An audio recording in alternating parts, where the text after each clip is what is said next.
All right, two pitchers in the San Diego Padres organizations have been arrested for allegedly trespassing a Peoria home.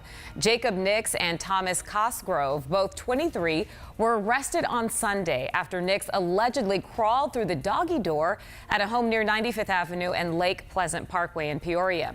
Both Nix and Cosgrove are both facing first-degree criminal trespassing charges, and Nix also faces an additional criminal trespassing charge for allegedly unlawfully entering a house.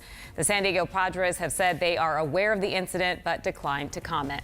The main suspect of a mass shooting at an El Paso Walmart was arraigned today after entering a not guilty plea.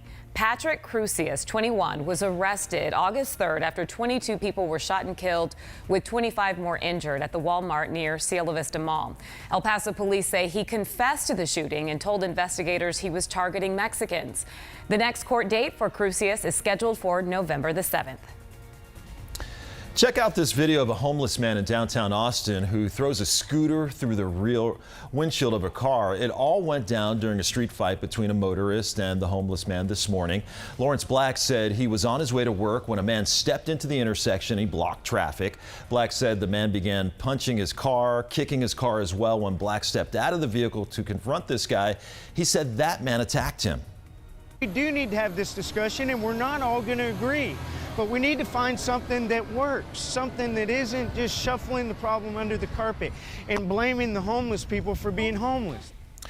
Well, cell phone video taken from the 9th floor of a high-rise at that intersection shows Black pinning his alleged aggressor down and then releasing him. Austin police said its property crimes unit is investigating this as a criminal mischief case.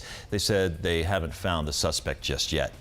Ukrainian President Zelensky said his country would happily investigate whether his country interfered in the 2016 U.S. elections. Zelensky told reporters today it was in Ukraine's best interest to determine what happened, but the decision on any probe would not be influenced by the U.S. as Ukrainian legislation was independent.